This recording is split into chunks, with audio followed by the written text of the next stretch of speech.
pessoal, tudo bem com vocês? Vamos para a nossa aula, né? Nossa primeira aula aqui agora de Ética Profissional e Legislação Aplicada. Nós vamos começar a partir do slide 38, ok? Vou aqui virar a câmera aqui para começar. Pronto, deixa eu diminuir aqui o tamanho para a gente começar. Já nesse slide aqui, já passamos moral e ética, consciência moral, já passamos por ética, cidadania e direitos humanos, passamos tudo isso e iremos chegar na questão sobre, agora vamos falar um pouco, eita,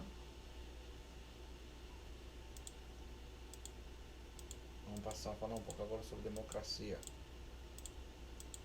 Ok, chegando justamente nesse slide, eita, voltando.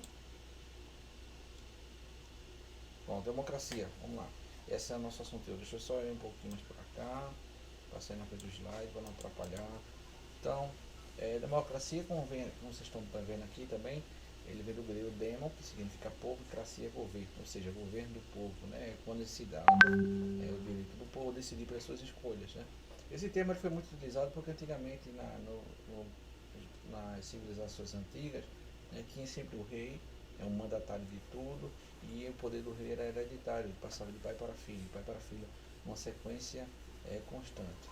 Com isso, né, houve bastante discursos na época, principalmente na época da Grécia e na Roma, né, a questão sobre a questão do poder. O poder realmente ele ser dado ao povo, porque o povo é sua grande maioria é o povo.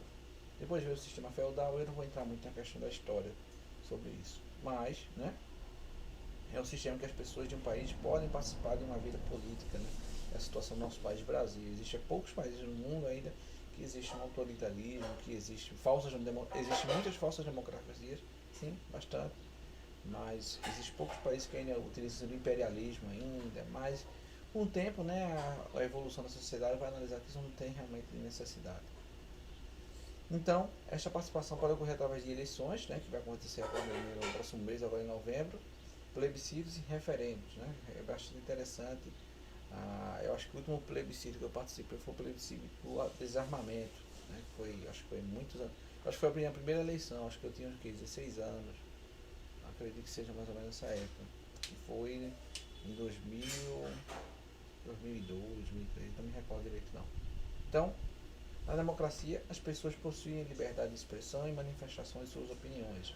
É bastante interessante. A nossa Constituição Federal, a Constituição Federal, que é a nossa carta maior, que dá orientação a todas as leis e regimentos no nosso país, que foi promulgada em 88, ela trata muito sobre, ela é baseada na democracia, né? Porque o nosso país é um país realmente democrático, né? As pessoas foram eleitas para exercer atividades e funções. Então, a democracia é um sistema, é um regime, né, de organização social mais eficiente para se cultivar e se praticar a liberdade de ação e de expressão. Né? Existem algumas situações, né, que em nosso país, né, a gente não tem ainda a questão de liberdade de expressão em alguns termos. E às vezes tem e nós não sabemos usar. Mas é um balizador, é um balizador a questão. Então, embora tenha surgido na Grécia Antiga, a democracia ela foi pouco usada pelos países até o século XIX, até mesmo até este século, né? A gente teve muitos países que foram trocando a questão do imperialismo pela república, né? E como ele integrou a democracia, e é bastante interessante. Até este século, grande parte dos países do mundo usavam sistemas políticos que colocavam o poder de decisões de mãos de governantes, né? A história que eu falei, temos aqui a foto de um imperador, né?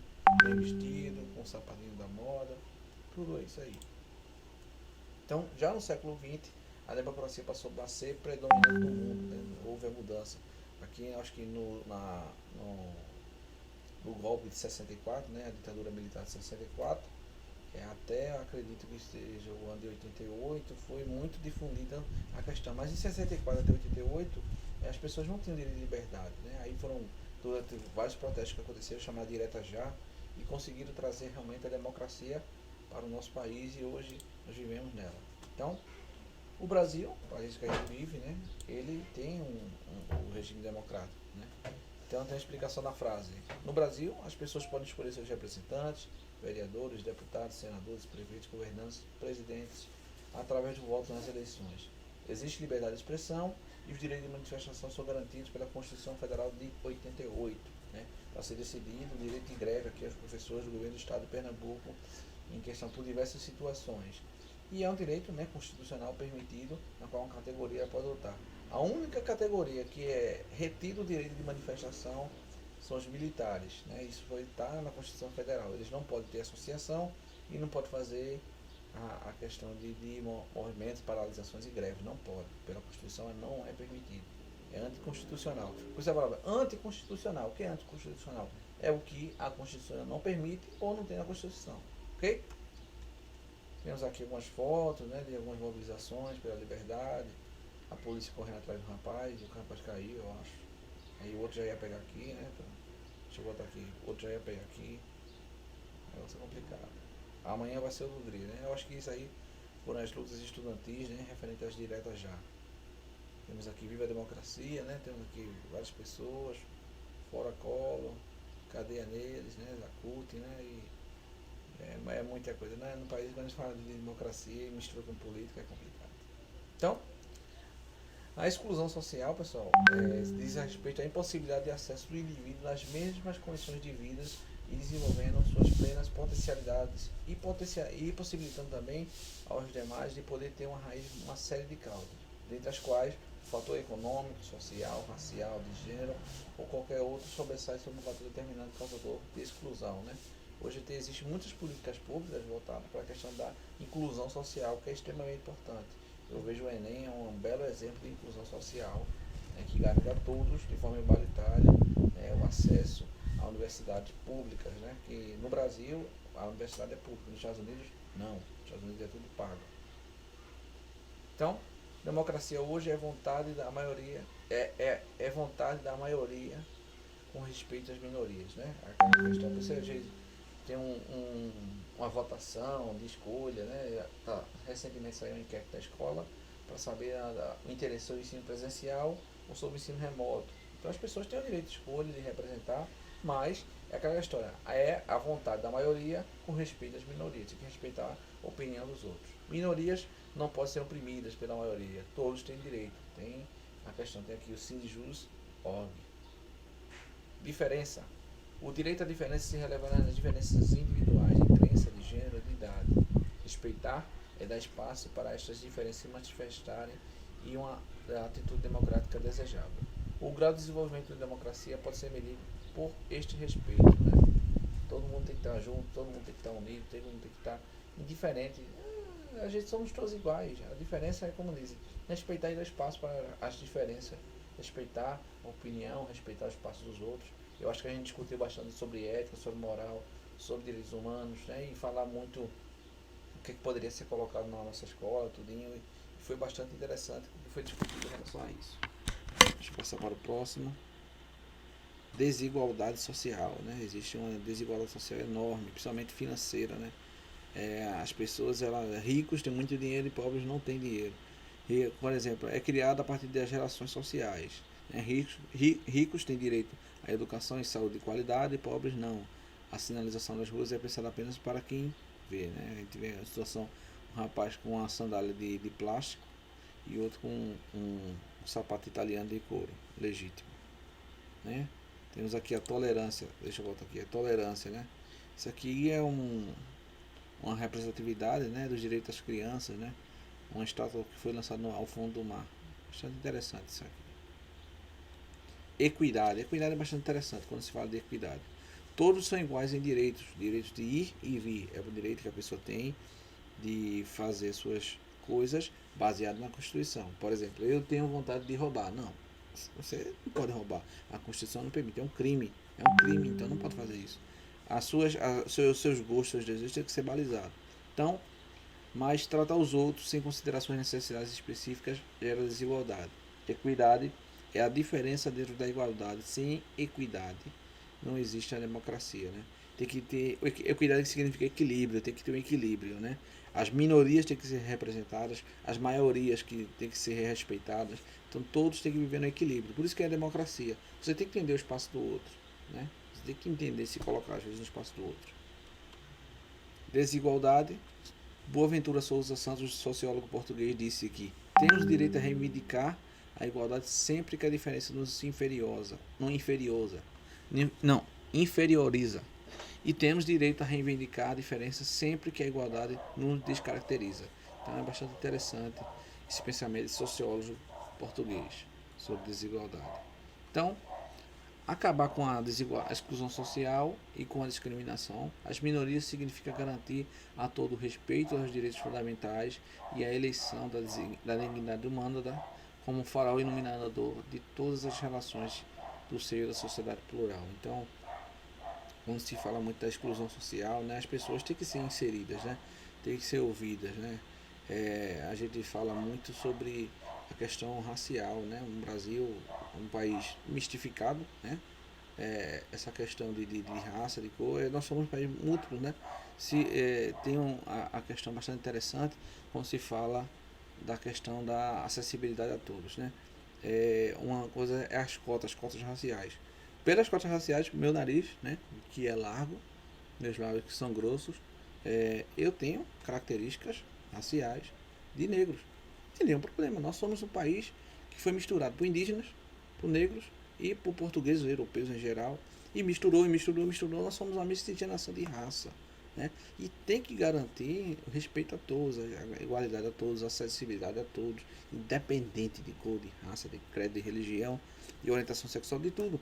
As pessoas têm que ser respeitadas. A gente vê muita falta de respeito, principalmente nas mídias sociais, quando a gente vê que acha que tudo se pode. Não é nada que se pode. Não, tem que ser respeitado todo mundo. Tem que ser ouvido todo mundo, com respeito, com dignidade, em referente às pessoas. Temos aqui as 4 dimensões dos direitos fundamentais, que a gente vai falar um pouquinho. Então, por fim, não há democracia sem direitos e deveres. Sem direitos e deveres e sem justiça. Muitos acham que a justiça realmente é só para ricos, né, que contratam bons advogados, que acham brechas na lei, né? As famosas brechas na lei. O que é uma brecha na lei? A brecha na lei é quando a pessoa, ela, baseada na Constituição, ela vê algo que possa lhe beneficiar. Aí é chamado de brecha na lei. Então, também é sempre oportuno lembrar que nem sempre o que é justo de direito e nem sempre o que é de direito está na lei, né? A gente fala muito das ações políticas, né? Estava até comentando uma reportagem ontem sobre o 5º Constitucional. O 5º Constitucional é dado uma cadeira a um representante formado do curso de Direito para se tornar desembargador sem fazer concurso público. Então, por exemplo, eu faço o curso de Direito, eu sou indicado pela organização, pela instituição AB para me tornar desembargador por essa vaga chamada 5º Constitucional, e eu me torno desembargador sem fazer o concurso público.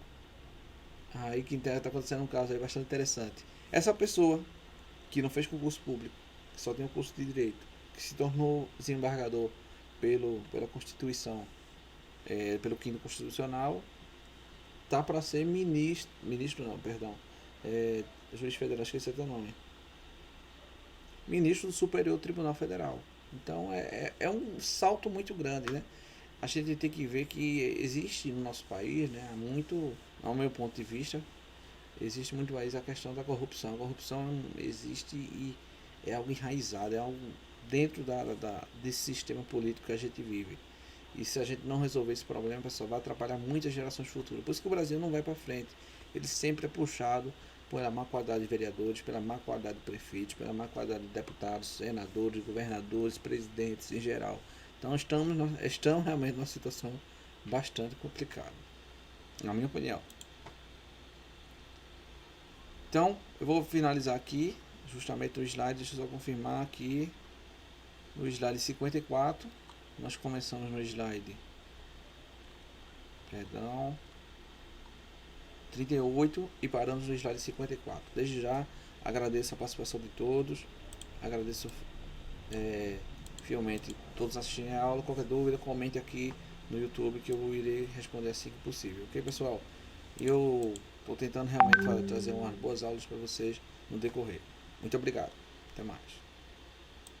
Olá pessoal, voltei aqui rapidinho para relembrar vocês de colocar o comentário aqui embaixo, o nome de vocês e a turma para poder validar a sua presença. Só vai ser validada a presença se você colocar o seu nome e sua turma durante o horário de aula. Fora do horário de aula, pessoal, não precisa mais, porque a validação do CIEP já foi encerrada. Então não esqueçam, durante o período de aula, você colocar o seu nome e a sua turma aqui embaixo. Muito obrigado, é somente isso e muito obrigado.